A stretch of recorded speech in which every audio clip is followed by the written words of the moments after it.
Bismillahirrahmanirrahim. Assalamualaikum warahmatullahi wabarakatuh. Alhamdulillahilladzi nahmaduhu wa nasta'inuhu wa nastaghfiruh. Wa na'udzu billahi min sururi anfusina wa min sayyiati a'malina. May yahdihillahu fala mudilla lahu wa may yudlil fala hadiyalah. Asyhadu an la ilaha illallah wa asyhadu anna Muhammadan abduhu wa rasuluh la nabiyya ba'dah. Amma ba'du. Qala Allah Ta'ala fi kitabihil karim. A'udzu billahi minasyaitonir rajim. Bismillahirrahmanirrahim. Wa ta'awanu 'alal birri wat taqwa wa la ta'awanu 'alal itsmi wal 'udwan. Al-ayah shadaqallahul azim. Bapak, Ibu guru dan karyawan SMA Muhammadiyah yang kami muliakan dan yang kami hormati.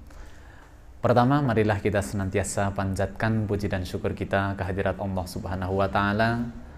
Alhamdulillah atas limpahan taufik hidayahnya dan juga nikmatnya, nikmat kesehatan lahir dan batin, nikmat kesempatan, lebih-lebih nikmat Islam dan iman yang sampai hari ini masih insya Allah istiqomah di dalam hati kita. Itu harus kita selalu syukuri, dan mudah-mudahan kita senantiasa menjadi ahli syukur di hadapan Allah Subhanahu wa Ta'ala. Yang kedua, sholawat beserta salam semoga selalu tercurah limpahkan kepada junjungan kita baginda Rasulullah Muhammad sallallahu alaihi wasallam beserta keluarganya, para sahabat dan pengikutnya. Mudah-mudahan kita senantiasa dilembutkan hatinya dan selalu diberikan hidayah oleh Allah untuk dimudahkan dalam mempelajari dan kalau di dalam bahasa Jawa nguri-uri yang menjadi sunnah-sunnah Kanjeng Nabi, sehingga tidak lain harapan kita kelak di yaumul akhir kita bisa bersama dengan beliau. Amin Allahumma amin. Bapak Ibu guru yang kami hormati, yang kami muliakan, pada kesempatan hari ini kami niatkan ini sebagai majelis ilmu dan dalam rangka tawasobil haq wa tawasobil sabr. Bukan berarti yang sedang berbicara ini lebih baik dari panjenengan semuanya, tidak.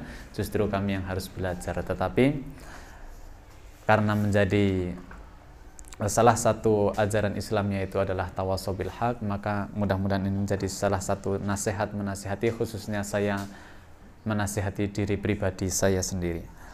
Bapak Ibu yang kami hormati, ada satu hal di dalam agama Islam yang kemudian itu merujuk kepada tingkat keimanan dan ketakwaan di hadapan Allah Subhanahu wa Ta'ala. Apa itu, Bapak Ibu semuanya? Itu bernama akhlak. Akhlak, ada yang mengatakan, beberapa ulama mengatakan akhlak adalah cerminan dari keimanan seseorang, cerminan ketakwaan dari seseorang.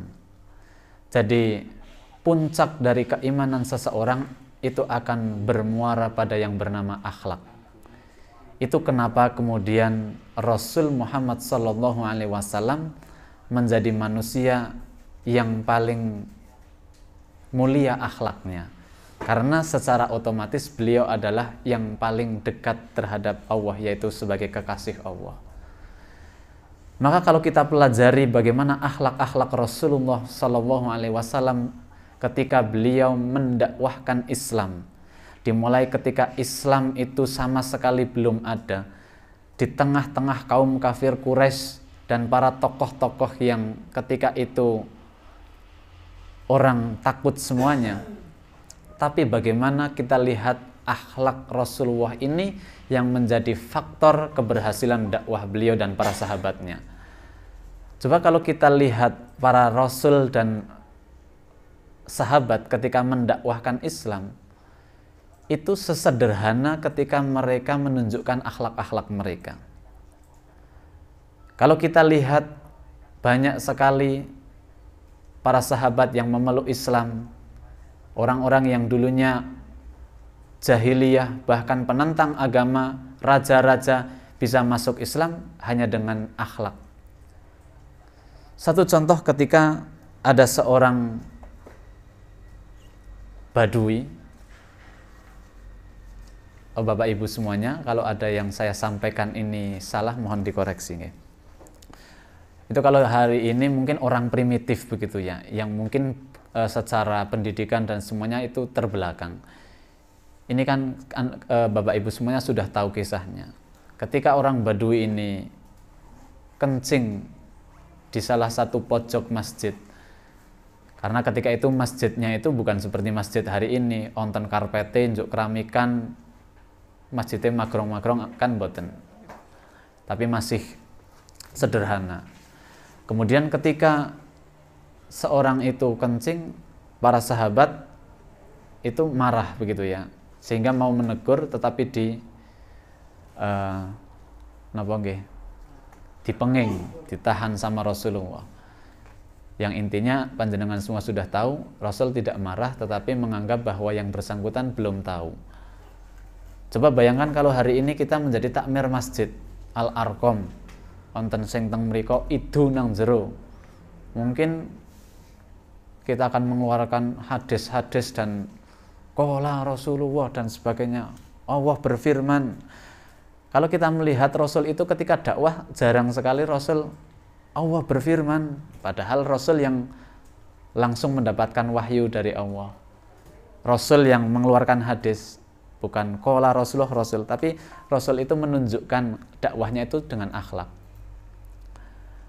Maka kemudian orang yang setiap hari memukul, melempar, meludahi Nabi ketika berangkat ke masjid, itu bisa memeluk agama Islam bukan karena Rasul Allah berfirman dalam suratnya bahwa agama yang paling diridhoi Allah adalah Islam, maka selain agama Islam tidak akan diterima. Tidak, tetapi ketika orang itu sakit, yang setiap hari meludahi, Rasul pertama kali yang menjenguk, itu akhlak. Maka para Bapak Ibu semuanya yang kami hormati, bahwa akhlak lagi-lagi adalah puncak dari keimanan dan ketakwaan kita kepada Allah Subhanahu wa taala. Karena akhlak itu akan bisa terwujud itu bukan karena pamrih terhadap manusia, tapi itu muncul ketika kita betul-betul mengimani Allah. Bapak Ibu semuanya, ada beberapa hal yang bisa kita ikhtiarkan untuk memperbaiki akhlak. Baik itu akhlak kita sebagai pribadi, akhlak kita sebagai hamba Allah, akhlak kita sebagai sesama manusia, atau untuk anak-anak kita dan untuk keluarga kita. Ada beberapa hal yang bisa diikhtiarkan untuk memperbaiki akhlak. Karena dengan akhlak, ini kata Rasulullah, hanya dengan kita berakhlak baik, Rasul sudah berjanji ini, hamba yang paling aku cintai dan yang nanti di yaumul akhir bisa duduk paling dekat satu majelis dengan Rasulullah. Siapa yang tidak ingin bertemu Rasulullah? Siapa yang tidak ingin satu majelis bersama Rasulullah? Tapi Rasul mengatakan yang paling satu majelis dengan saya, yang paling dekat dengan saya, itu yang paling baik akhlaknya. Begitu kata Rasul. Karena orang yang berakhlak baik, insya Allah itu ibadahnya, akidahnya akan sebanding lurus. Karena akhlak beda dengan adab. Kalau adab itu bisa dipelajari oleh siapapun walaupun dia bukan orang Islam. Contoh misal, adab itu bisa dipelajari sejak kecil sehingga tertanam menjadi sebuah karakter, itu adab. Dan misal ada satu keluarga atau misal kalau negara yang terkenal kedisiplinannya itu kan Jepang ya. Jepang kan bukan negara muslim, tetapi di sana kan nilai-nilai Islamnya bisa hidup di sana.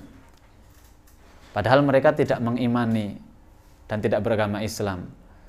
Jadi misal sejak kecil tidak boleh menyela antrian, sejak kecil harus berkata jujur, sehingga ketika dewasa mereka ya mengedepankan kejujuran, kedisiplinan seperti itu. Itu adab.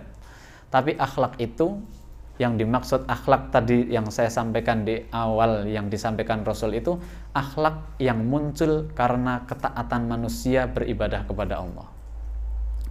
Jadi seorang yang selalu sholat rajin dan sholatnya itu betul-betul inna sholati wa nusuki wa mahyaya wa mamati lillahi rabbil alamin. Sesungguhnya solatku, ibadahku, hidupku dan matiku hanya karena Allah, maka dia tidak akan menghiraukan dengan siapa sebelahnya dia berjamaah. Dia tidak akan peduli dia diketahui sedang puasa atau tidak, karena yang menjadi acuan dia beribadah adalah lillahi rabbil alamin. Maka sekalipun dia dianggap buruk oleh manusia tidak menjadi kekhawatiran, karena dia yakin yang akan memberikan rapot itu bukan manusia. Jadi kalau Islam mengajarkan baik terhadap tetangga, bukan karena kita ingin pamrih dengan tetangga kita biar dianggap orang baik, tapi karena Islam mengajarkan itu. Man amana billahi wal yaumil akhir. Barang siapa yang mengimani Allah dan hari kiamat, maka fal yukrim jarahu, hormatilah tetangganya. Itu kan akhlak Islam. Bukan karena tetangga kita barang tanggane ki wong pol sugih apa maning DPR kudu apik. Tetangga di situ semuanya. Tidak pandang apapun statusnya. Maka Islam mengajarkan seperti itu. Jadi semua yang diajarkan di dalam Islam itu muaranya adalah akhlak. Dan akhlak dibagi menjadi dua, yaitu akhlak kepada Allah dan akhlak kepada manusia. Saya kembali kepada materi bagaimana kita mengikhtiarkan agar akhlak kita bisa lebih baik. Yang pertama, Bapak Ibu semuanya, agar akhlak kita, akhlak anak-anak kita bisa baik sesuai dengan yang diajarkan Rasul, yang pertama adalah membenarkan akidah. Biar akhlak itu baik, yang pertama adalah membenarkan akidah. Seorang yang akidahnya betul-betul bagus, pasti akhlaknya akan sebanding lurus. Karena ketika akidah betul, maka dia tidak ada keraguan kecuali hanya dengan Allah dia beribadah, dia bermuamalah. Maka alhasil dia tidak akan bertindak dan berperilaku yang bertujuan agar manusia menilai. Jadi ketika akidahnya betul, maka dia akan sadar bahwa di setiap perilakunya, setiap fikirannya, setiap yang terbesit di dalam hati dan fikirannya itu Allah tahu. Maka dia pasti akan hati-hati dalam segala hal. Batin mawon jero pun wedi. Tanggane mobile anyar. Kae aja-aja kae warisan paling-paling kae. Kae mono paling-paling. Ning nek kita tahu faham bahwa hati yang berbicara saja Allah dengar, jero ngantos-antos. Jadi akhlaknya kemudian akan terkendali. Ini contoh kecilnya. Ketika akidah sudah betul, sudah lurus. Yang kedua adalah beribadah dengan taat. Beribadah dengan taat. Kadang kita ironis sekali, dan itu mungkin saya sendiri. Undangan manusia. Sesama manusia memberikan undangan, undangannya api, gambare polmarit ditaruh sampai ke rumah kita atau di meja kita. Tanggale, iki 2 minggu, 3 minggu maning. Siap-siap. Luar kota, niki teng Jogja. Makanya mandan akrab, kansa akrab atau keluarga dekat. Sampaikan dengan ibunya, itu pasti kan siap-siap. 3 minggu maning sangune disiapake. Pak, badike sing sarimbitan ya. Bu, sing paling anyar kae. Disiapake pun seminggu niku pun disetrika, dihanger, siap. Mobile dicuci, putrane nek perlu tumbas kelambi sing anyar, wong ajeng ketemu kalih kan, disiapkan betul-betul. Padahal nanti ketika dia mendatangi undangan manusia itu, mohon maaf, mungkin itu tidak memberikan kemaslahatan bagi dirinya. Oleh silaturahim lah mungkin, dan menggugurkan kewajiban undangan. Padahal niku nek wong ngundang paling sepanjang hidupnya undang-undang niku ya ping 2, ping 3, ping gangsal kata-katai. Nyepiti, nek putrane nyepiti mungkin kan paling-paling mung pinten. Sedangkan Allah itu memanggil, mengundang kita sehari 5 kali. Dan orang yang mengundang kita niku kan paling mengenai kita paling-paling prasmanan lebaran niku pun. Lebaran niku pun mboten nonton, malah kita sing nyumbang kok. Tapi kalau Allah mengundang, Padahal Allah yang memberikan kita, huwal hayyul qayyum, yang menghidupi kita, yang mengurusi setiap kita. Kita tidak taat saja dicukupi kebutuhannya. Kita bermaksiat, Allah cukupkan rizki kita. Kita menggerutu, Allah masih berikan kita terus kebaikan-kebaikan. Itu saja kita datangnya, mungkin saya sendiri gondesetlah antara nih azan tekan komat ke 10 menit maning. Wudune dikira-kira. Niku kula pribadi tesih kados niku. Padahal wau kondangan 3 minggu niku pun siap-siap. Nah, itu nggih. Jadi kalau orang sudah taat beribadah, maka dia akan memperbaiki akhlaknya dengan sendirinya. Yang ketiga, ikhtiar untuk memperbaiki akhlak adalah rajin membaca Al-Quran. Seorang muslim yang rajin membaca Al-Quran, apalagi kemudian membaca terjemahannya, mentadaburi, mengkaji, maka dengan itu akan Allah lembutkan hatinya. Dengan itu mungkin akan hadir hidayah Allah.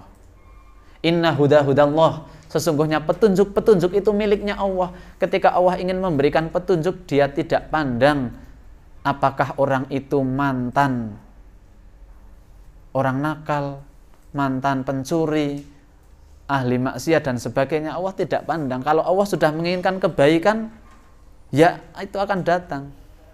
Tidak pilih-pilih. Tapi kadang-kadang kan kita mem-VIP-kan diri kita. Kadang-kadang merasa diri kita lebih spesial dari orang lain. Padahal spesial itu di mata Allah ketika Allah sudah menunjuk seseorang itu kebaikan. Apa tandanya Allah itu menunjukkan seseorang itu kebaikan dan Allah mencintai dia? Salah satu cirinya, itu kata Nabi, orang yang sudah diinginkan Allah kebaikan dan Allah mulai cinta, itu dia dimudahkan hati ataupun fisiknya untuk mempelajari agama Islam. Man aradallahu bihi khairan yufaqihu fiddin. Barang siapa yang Allah inginkan kebaikan, Allah sudah mulai cinta, ciri-ciri salah satu cirinya, manusia itu dilalah enteng mawon ajeng menghadiri majelis taklim, ajeng ngaji, ajeng kebaikan niku dilalah enteng. Karena kadang-kadang banyak juga orang sing jaya-jaya masjid samben dinonton taklim nggih biasa-biasa mawon nggih wonten karena belum yufaqihu fiddin, Allah belum menginginkan kebaikan. Ikhtiar yang keempat setelah membaca Al-Qur'an adalah amar ma'ruf nahi mungkar. Jangan kemudian kita punya pemahaman lah kula dereng saged nglampahi, kula wedi nek ajek-ajek. Napa malih dicap jarkoni, tayang ngajar ora tayang nglakoni. Di dalam agama Islam, ketika kita mengetahui sesuatu, memang seharusnya kita mengikhtiarkan apa yang sudah kita ketahui.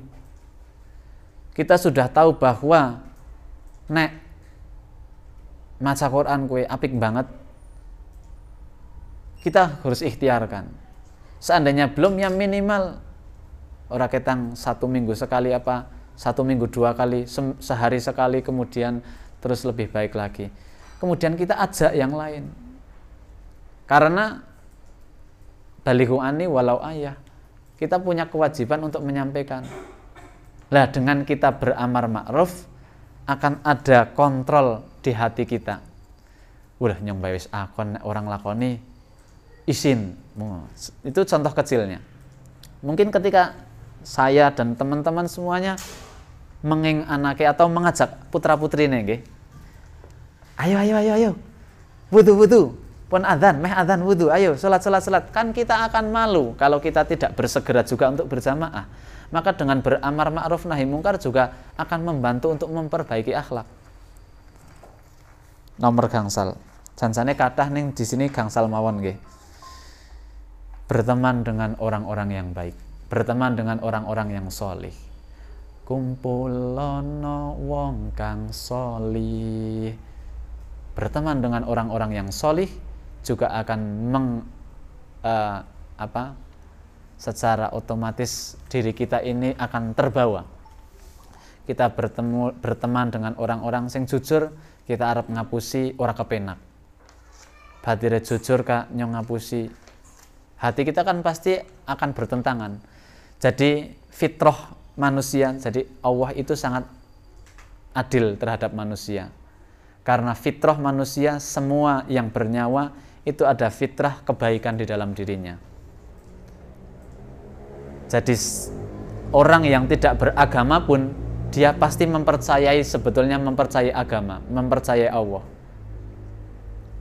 Karena ada janji ketika ditiupnya ruh di situ. Maka orang yang ateis pun sebetulnya dia bertuhan. Orang ateis kan tidak mengakui Tuhan, nggih. Tidak mengakui Tuhan itu kan di dalam bahasa Arab kan la ilaha. Tidak ada Tuhan. Berarti orang ateis itu la ilaha. Padahal kalimat tauhid yang akan menentukan kita nanti di surga di akhir hayat adalah mengucapkan kalimat tauhid tadi, la ilaha illallah. Hanya orang itu kalau tidak percaya adanya Tuhan berarti dia percaya Tuhan. Hanya kemudian dia mengkeraskan hatinya. Nah, bedanya orang ateis itu malahan hanya sedikit sekali dengan kita. Hanya ilawahnya saja, kecuali Allah. Nah, maka Bapak Ibu semuanya, akhlak adalah puncak dari keimanan seseorang. Kalau ada orang yang sudah sholatnya rajin, rajin puasa, infaknya banyak, tetapi akhlaknya belum baik, berarti ada yang salah dalam ibadahnya, ada yang salah dalam zakatnya, ada yang salah dengan infaknya. Mungkin infaknya itu bukan infaknya, sholatnya, zakatnya, amalannya itu belum inna sholati wa nusuki wa mahyaya wa mamati linas. Mungkin atau lil haya mergo isin nyong barang sugih temennya sak RT nyong paling sugih, anak pengumuman bangun renovasi masjid, pas petugase menyodorkan diwaca liyane semono masa arep pada nggih pun kula 1000 mawon lah niku 1 juta Pak nggih lah, tapi didasari wis nilai riyen niku mungkin belum bisa memperbaiki akhlak, walaupun infak kita banyak, sholat kita mungkin juga sudah banyak. Maka mari kita mengintrospeksi diri, mudah-mudahan kita bisa menjadi pribadi yang sedikit demi sedikit lebih baik akhlaknya, tutur katanya lebih baik, dalam berprasangka juga lebih hati-hati, dalam berpikir juga kita bisa lebih berhati-hati, meningkatkan, membenarkan, meluruskan akidah, taat beribadah, membaca Al-Quran, amar ma'ruf nahi mungkar, berteman dengan orang solih. Mudah-mudahan menjadi ikhtiar kita untuk memperbaiki akhlak kita, karena dengan akhlak itu Rasul pun sukses dakwahnya. Mungkin kita juga lahan dakwah kita dengan anak-anak, siswa-siswi, orang tua, dan yang lainnya itu bisa lebih sukses ketika kita awali dengan memperbaiki akhlak kita. Hadanallahu wa iyyakum azmain. Astaghfirullahaladzim. Wonten kirang langkungipun tata trepsila napa dene pamatur kula ingkang kirang mranani wonten penggalih Bapak Ibu sedaya, estu nyuwun agunging Syekh Samudra Pangaksami. Mboten ateges kula maringi pitutur dumateng panjenengan sedaya, ananging kula namung tawasau bil haq wa tawasau bis sabr. Kula ngomongi awak kula piyambak. Merga kula sing paling bodho teng mriki, mugi-mugi SMA Muhammadiyah, Bapak Ibu gurunipun, karyawanipun, sedayanipun tansah pinaringan wilujeng sehat, tansah pinaringan rejeki ingkang lancar, ingkang halal, ingkang barokah. Putra wayahipun tansah dados putra wayah ingkang solih solihah. Dimanapun berada anak-anak kita, cucu-cucu kita, mudah-mudahan selalu dalam lindungan Allah, selalu diberikan teman-teman yang mengajak kebaikan, mendapatkan guru-guru yang membimbing kepada kebaikan, kepada akidah yang benar. Astaghfirullahaladzim. Assalamualaikum warahmatullahi wabarakatuh.